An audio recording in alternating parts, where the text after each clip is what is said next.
Plus 5, plus 6, plus 7 degrés. Ces scénarios climatiques, vous les avez vus passer dans l'actualité sans peut-être les comprendre. La température est matraquée comme l'indicateur principal du changement climatique. Il est difficile pour autant de se faire une idée des chemins à prendre pour nous conduire à de tels scénarios et de l'impact qu'ils peuvent avoir sur nos vies. Ces trajectoires, ce sont les plus pessimistes des scénarios climatiques. Leur taux de probabilité reste très faible et n'en fait pas des scénarios de référence. Mais leurs conséquences sont tellement importantes qu'ils paraissent incontournables dans notre analyse du danger que constitue le réchauffement global. Planant au-dessus de nous comme une épée de Damoclès, aujourd'hui observons le pire et comment il survient.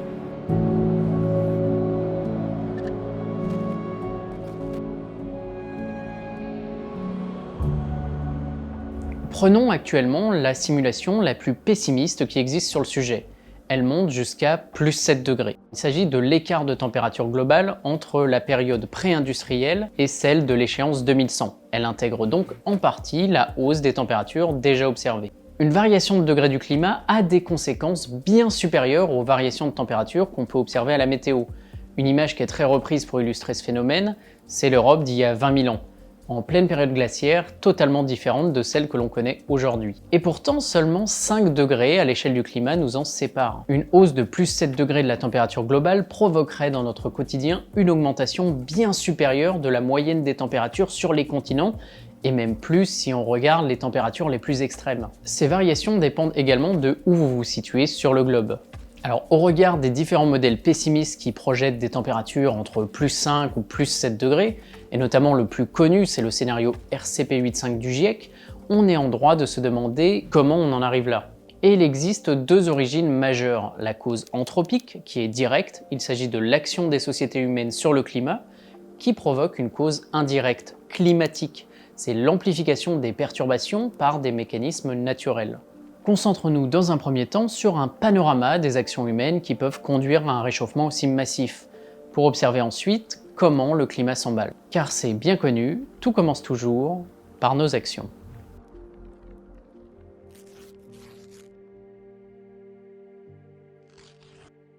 Plus 5, plus 7 degrés en 2100, c'est un 21e siècle marqué par l'échec des sociétés humaines à effectuer une transition énergétique. On aurait tendance à se dire que dans un tel scénario, nos sociétés auraient agi avec malveillance, avec un profond désintérêt pour les enjeux climatiques. Et ça serait sûrement en partie le cas. Mais et si c'était plus compliqué? Et si nos sociétés étaient tout bonnement piégées dans des mécanismes dont elles n'arrivaient pas à se défaire? Plusieurs verrous peuvent contraindre nos sociétés modernes à laisser de côté leurs engagements climatiques, et même au risque de nous amener vers des scénarios très pessimistes. Et essayons de voir ensemble comment est-ce que ça pourrait se produire. Alors on le sait, par exemple, l'échelle individuelle reste très impuissante face à l'enjeu global, engendrant très peu de changements de comportement ou de manière très marginale pour avoir un impact. Les freins au comportement des individus sont nombreux, et sur ce point, je vais plutôt vous recommander la vidéo d'Avenir climatique. Elle synthétise brillamment plusieurs freins et biais cognitifs qui peuvent nous empêcher individuellement de changer. Mais il faut également mentionner toutes les difficultés pour un citoyen d'être parfaitement au fait des questions environnementales, tant elles sont nombreuses, plurielles et complexes. Mais ce citoyen, c'est également un électeur, et possiblement un élu. Et le domaine politique est indéniablement une des possibles causes de l'échec de la transition. Tout simplement par l'incompréhension de nos dirigeants et des influenceurs économiques à comprendre les questions climatiques et énergétiques. L'incapacité de bien appréhender ces enjeux peut conduire à des politiques au mieux sans effet et peu opportunes, au pire contre-productive, voire totalement ésotérique. Or, comme on l'a vu, la transition nécessite de mettre énormément de moyens pour sa réalisation, et chaque échec ou mauvaise décision nous fait perdre énormément de temps et de financement. La difficulté d'une planification étatique de la politique environnementale peut également être un vecteur d'échec. Par exemple, si on construit rapidement des sources d'énergie bas carbone avant d'améliorer l'efficacité thermique des bâtiments, ça va nous obliger à surproduire pour un résultat équivalent. Pour éviter cela, il faut une stratégie efficace de long terme. Mais il y a également la nécessité d'encadrer les pratiques des individus, qui peut être mal vécue par des populations qui ont grandi dans un cadre très libéral. Si on prend notre dernier exemple, l'isolation des logements, elle peut conduire des habitants à chauffer plus qu'à leur habitude, parce qu'ils peuvent se le permettre financièrement. C'est ce que l'on appelle un effet rebond. Et si l'on ne l'atténue pas, l'énergie qu'on aura économisée en isolant sera perdue par la hausse de la consommation. Et le problème, c'est que de tels encadrements de pratiques des individus nécessitent des méthodes qui sont à la fois coercitives, donc peu populaires, et incitatives, donc coûteuses. Et il est très difficile pour un homme politique, un parti ou une coalition de proposer une telle politique sans avoir un risque pour la prochaine échéance électorale. Et ça vient en partie du problème des récits écologiques, qui peinent à concurrencer d'autres récits techno-futuristes. Si ce problème perdure, si on est incapable de montrer à la population quel monde meilleur on peut créer par des efforts globaux, alors cette population a toutes les chances de ne pas accepter les efforts qui lui seront demandés. Mais plus le temps passe, moins les récits réalistes d'avenir écologique semblent désirables, car cohabitant avec des dégradations de plus en plus irréversibles.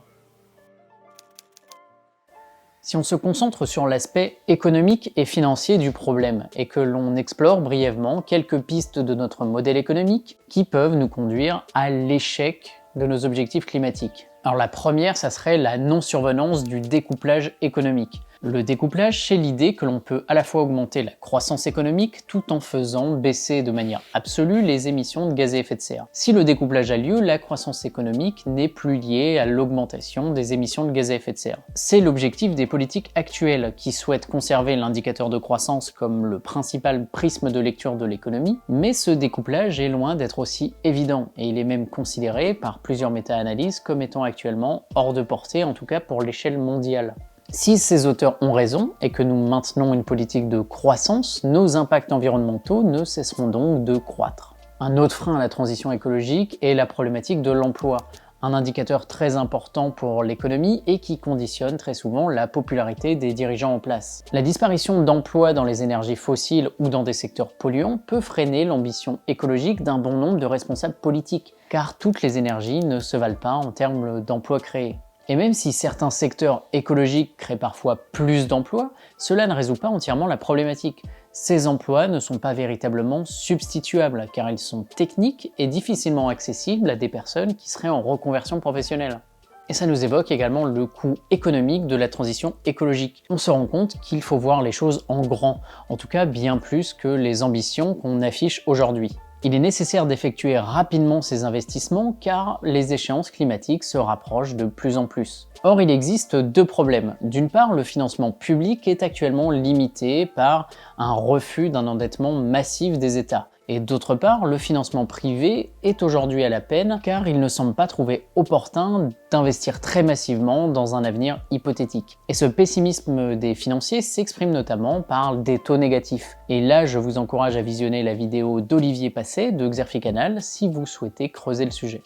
Ce problème de financement est crucial car les sommes à allouer sont considérables. Rien que pour l'Europe, pour la période 2021 à 2030, le montant estimé de la transition est de 11 200 milliards d'euros. Mais au-delà des financements à trouver, il y a également le problème des investissements polluants déjà engagés. Estimé à plus de 2000 milliards de dollars, soit 3 fois le montant de ce qu'a coûté la crise des subprimes, ces différents projets ne peuvent pas voir le jour si on souhaite limiter le réchauffement climatique à au moins plus de degrés. Or, ces investissements sont liés à des structures très diverses, États, entreprises, riches actionnaires, mais également des fonds de pension dont dépendent des individus modestes et dans lesquels ils ont placé leurs économies. Le risque est donc de provoquer d'énormes vagues de précarité par l'annulation de ces investissements. D'ailleurs, ça évoque le fait que si une nouvelle crise économique survenait, elle pourrait encore une fois aller à l'encontre de la transition. Parce que certes, la baisse d'activité économique mondiale, ça contracte nos émissions de gaz à effet de serre. Mais l'urgence et la précipitation qu'elle nous impose, ça pourrait relancer des secteurs qui doivent être moins investis pour réussir la transition. Le sauvetage de l'économie serait à court terme une priorité bien plus importante que le réchauffement climatique. C'est un peu ce que l'on observe pour le plan de relance post-Covid, même s'il met l'accent sur des efforts en faveur de la transition. Il se voit obligé de soutenir également des secteurs qui peuvent paraître problématiques. Les verrous systémiques qui peuvent freiner la transition sont nombreux et protéiformes. Il y a le risque d'un emballement de la demande énergétique avec une révolution numérique. Alors intelligence artificielle, 5G, multiplication des appareils connectés, ordinateurs quantiques, Le problème de tous ces apports, c'est qu'ils pourraient provoquer une hausse des émissions de CO2 causées par les nouveaux usages du numérique. Ça pose la question de si un pays souhaitait renoncer à répondre à cette demande, à ces nouveaux besoins, il priverait peut-être sa population d'éléments de puissance commerciale majeure, voire créerait une dépendance technologique à des États ou à des entreprises étrangères. Se pose également le problème perpétuel de l'abondance des énergies fossiles. Quand bien même les réserves semblent de plus en plus difficiles à exploiter, celles qui peuvent l'être actuellement sont largement suffisantes pour tendre vers le pire. Il est difficile d'imaginer un renoncement définitif de ces réserves par des pays dont l'économie dépend en très grande partie de leur commercialisation. La baisse de cette exploitation ne peut alors venir que d'une privation volontaire des acheteurs, qui sont là encore dépendants à ces énergies. Et on pourrait se dire que pour des pays qui sont importateurs, se priver d'une dépendance au pétrole est une bonne chose. Mais en réalité, tout dépend. La transition actuelle, elle nécessite en effet de passer d'une dépendance aux fossiles à une dépendance à l'extraction de métaux. Or, c'est des pays comme la Chine qui sont le plus susceptibles de fournir ces derniers, comme par exemple pour le cobalt dans l'électrification des voitures. Sauf qu'être dépendant d'un pays du Moyen-Orient ou d'une superpuissance montante, c'est deux choses totalement différentes. La possibilité d'une dépendance aux géants chinois, c'est une crainte évoquée par de nombreux États. Et ça permet de remarquer que de nombreux freins à la transition sont également géopolitiques. L'un d'eux vient de l'inégale répartition des conséquences du réchauffement climatique avec la répartition des pays les plus pollueurs. Quand on compare ces deux cartes, on constate toute l'injustice de la situation.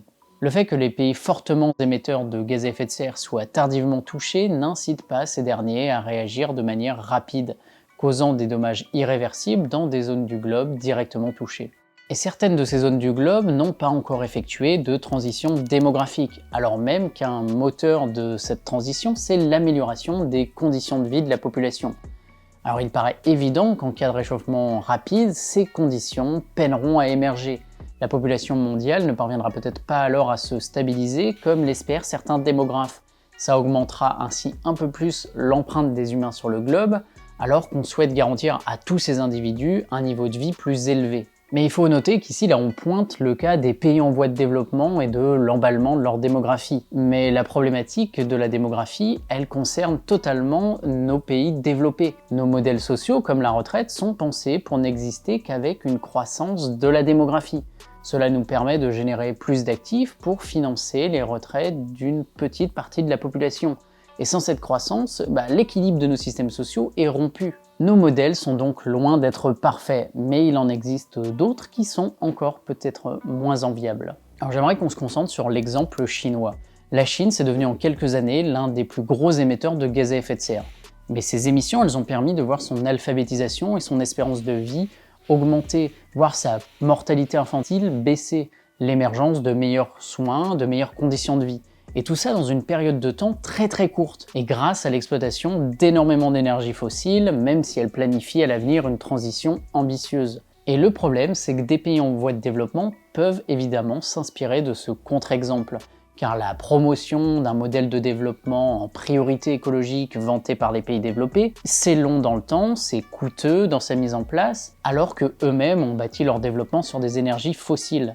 L'exemple chinois et ses résultats peut amener des pays à choisir un développement rapide en moins d'une génération aux dépens du climat, afin d'atteindre des conditions de vie acceptables pour leur population, laissant alors de côté les préoccupations environnementales. Comme vous le voyez, des causes de mauvaise orientation climatique, il y en a des dizaines, et c'est pas vraiment un panorama exhaustif. On aurait pu évoquer le vieillissement de la population, qui accompagne une hausse de la consommation d'énergie, de la dépendance sentier qui freine les innovations, du fait que certains pays aient un intérêt au réchauffement climatique d'un point de vue géopolitique, de la problématique du relais d'information dans les médias, etc.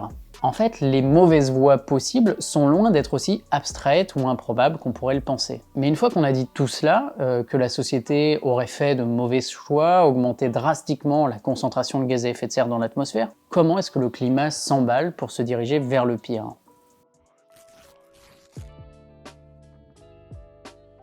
Avant de s'intéresser aux phénomènes provoquant l'emballement climatique, il faut préciser que les modèles d'évaluation du climat évoluent constamment. Un modèle de simulation français a récemment réévalué la température maximale que pouvait atteindre son scénario pessimiste, passant de 5,5 degrés à 7 degrés en 2100. La raison, c'est une sensibilité du climat plus élevée que ce qu'on s'attendait pour des concentrations de CO2 équivalentes. Mais d'autres modèles, au contraire, évaluent à la baisse les projections de réchauffement pour la fin du siècle. On ne va pas ici revenir sur le phénomène de l'effet de serre, dont l'augmentation est le principal moteur du changement climatique, mais plutôt sur les éléments provoqués par ce réchauffement global qui vont eux-mêmes réalimenter ce processus. Cette situation, où un phénomène s'auto-alimente par les conséquences qu'il a provoquées, s'appelle une boucle de rétroaction positive. Le GIEC a identifié dans ses rapports plusieurs de ces boucles. Alors certaines sont bien connues, quand d'autres restent très difficiles à prévoir dans l'état actuel des connaissances. Et c'est d'ailleurs parce qu'on ne sait pas évaluer précisément les seuils de déclenchement de ces dernières, et leur point de non-retour, qu'on cherche à rester en dehors de leur zone d'atteinte, soit environ plus de degrés. Alors voici quelques exemples de ces boucles et de leur rétroaction. Il y a le très connu phénomène de l'albédo. Les banquises et les glaciers font office de véritables miroirs qui renvoient la lumière du soleil. Mais plus le réchauffement a lieu, moins l'espace occupé par ces gigantesques miroirs naturels est large. Le rayonnement solaire est alors moins renvoyé. La conséquence logique, c'est que la planète se réchauffe, et plus la planète se réchauffe, plus ses surfaces disparaissent. Une autre boucle qui est de plus en plus connue, c'est le permafrost. C'est la partie du sol qui est en permanence gelée et qui stocke actuellement des énormes quantités de méthane et de CO2. Avec le réchauffement, le permafrost a déjà commencé à dégeler en libérant une partie de ces gaz à effet de serre qui étaient jusque-là retenus dans le sol, en augmentant encore davantage l'effet de serre et donc en participant de plus en plus à son dégel. Certaines boucles de rétroaction sont moins connues, comme les feux de forêt.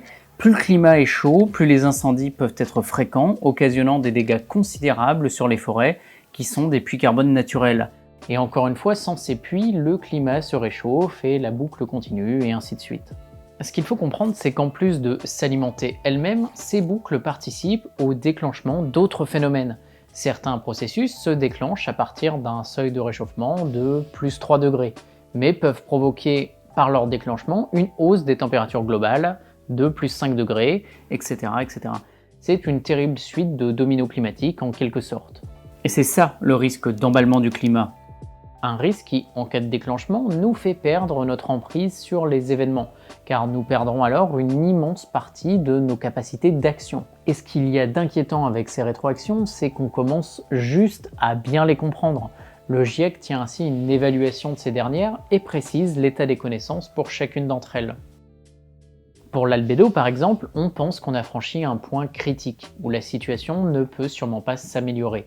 Pour d'autres, on est moins sûr de la position exacte de leur seuil de déclenchement. Il est malheureusement possible de sous-estimer ces seuils. Certains scientifiques alertent d'ailleurs du risque de minimisation de ces phénomènes, mais qui peut aussi s'expliquer par la volonté de la communauté des climatologues de mettre en avant des éléments qui sont les plus fiables possibles. Cet emballement climatique, en plus des mauvais choix de société, risquerait donc de nous amener vers des scénarios à plus 5, plus 6, plus 7 degrés en 2100. Ce cumul d'éléments est peu probable car c'est un alignement des astres véritablement pessimiste, mais pour autant, il est encore une fois loin d'être aussi fantasque. Et ce qu'il faut bien comprendre, c'est que pour en arriver là, il ne s'agit pas seulement de continuer à faire ce qu'on fait actuellement. On parle souvent du terme de business as usual, les affaires comme d'habitude. Et en fait, c'est un mauvais terme pour qualifier ces situations. Il ne s'agit pas de faire comme actuellement, il s'agit de faire pire qu'actuellement. Mais au final, une augmentation de plus 5, plus 7 degrés, qu'est-ce que ça changerait? À quoi pourrait ressembler notre planète dans de tels scénarios?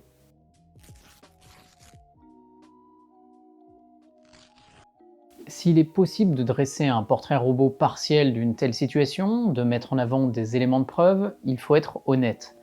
Plus 7 degrés en si peu de temps, c'est un changement si majeur qu'il est difficile de donner une projection fiable. À l'échelle du globe, l'agriculture risque de voir ses rendements baisser drastiquement, notamment les cultures céréalières qui représentent 2/3 des apports calorifiques de l'humanité. Chaque degré supplémentaire diminue les rendements des cultures et augmente la part des pertes dues aux ravageurs. Et ça encore, c'est sans prendre en compte la difficulté de l'humanité à se nourrir si elle devait être privée de ses moyens de lutte contre les différents ravageurs. Les rendements agricoles seraient alors totalement effondrés. Et ajoutez à cela qu'en cas de situation d'effondrement global, la perte d'une grande partie de la mécanisation impacterait considérablement la productivité de l'agriculture. L'humanité se retrouvera face à des risques majeurs de famine. mais également dans une situation où pour pallier à la baisse des rendements agricoles, nous serions contraints d'étendre nos surfaces de culture, détruisant par la même occasion de potentiels puits carbone naturels comme les forêts. Une hausse si rapide de la température impacterait également nos accès à l'eau douce par la perturbation des cycles de l'eau.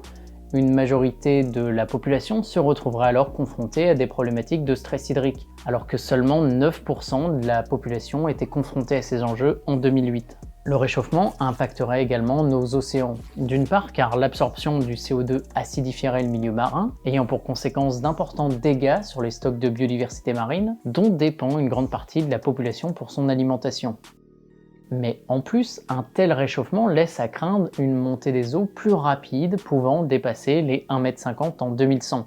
Et ça menacerait directement plus de 680 millions de personnes. Les inondations et les cyclones tropicaux intenses devraient quant à eux se multiplier et certains états insulaires pourraient même devenir inhabitables. Les périodes caniculaires quant à elles deviendraient non seulement plus fréquentes, mais aussi plus intenses, laissant présager une mortalité accrue due aux fortes chaleurs. Les périodes de sécheresse seront aussi bien plus marquées qu'aujourd'hui. Nos paysages vont être amenés à changer et l'Europe que nous connaissons aujourd'hui ne ressemblera en rien à l'Europe d'un monde à plus 7 degrés. La désertification d'une partie du contour méditerranéen bouleversera nos paysages et surtout nos écosystèmes. Ces troubles climatiques toucheront même notre géologie, notamment parce que les pluies diluviennes conduiront certains sols à absorber des quantités d'eau totalement inhabituelles, créant ainsi une multiplication du risque de glissement de terrain, qui est une catastrophe qui a un taux de mortalité très élevé.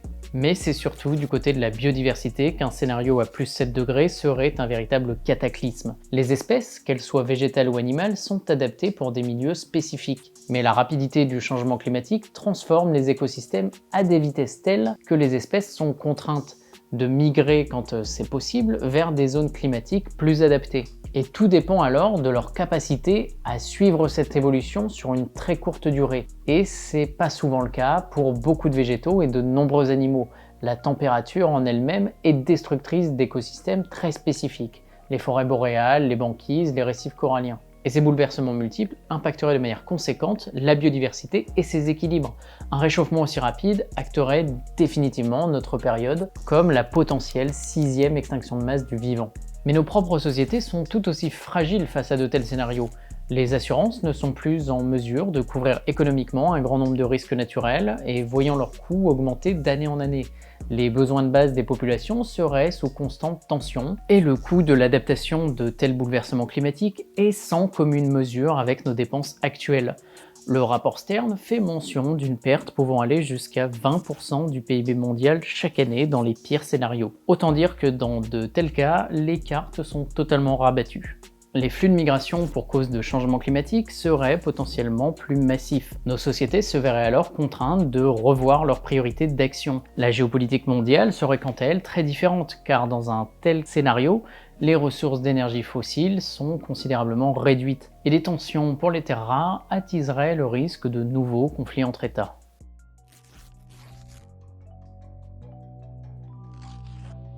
Un monde à plus 7 degrés est un monde de défis colossaux, et d'autant plus en cas d'effondrement des sociétés modernes. Il serait sans nul doute l'événement le plus marquant qu'aurait à connaître la civilisation humaine depuis son origine. Par l'ampleur planétaire du phénomène, cette catastrophe impacterait directement possiblement 11 milliards d'habitants. Les cicatrices qu'il laisserait marqueraient même la géologie de notre planète, faisant disparaître un nombre considérable d'espèces animales et végétales et nous privant d'innombrables services écosystémiques et altérant durablement la capacité de notre espèce à proposer aux générations futures un avenir désirable. Cependant, ce scénario, malgré son caractère hypothétique, ne reste qu'une possibilité parmi d'autres bien moins effrayantes. Si certains éléments peuvent nous laisser penser qu'il puisse néanmoins advenir, d'autres mettent en doute sa capacité même à se réaliser, sans parler de la pluralité de facteurs devant se combiner pour arriver à ce pire. Alors certes, s'attarder sur le pire n'est pas forcément la chose la plus saine que l'on puisse faire, et peut-être même que cela provoque chez vous un sentiment d'éco-anxiété qui est préjudiciable. Mais je me dis que c'est en sachant ce qu'on risque que l'on a tendance à se mettre en mouvement. C'est face au danger et à la tâche colossale de travail qui nous attend qu'on réalise que nous sommes tous un moteur à mettre en marche pour amorcer un grand mouvement de fond qui pour le moment peine à émerger. Et puis qui sait, peut-être que c'est justement dans l'action qu'on retrouvera espoir.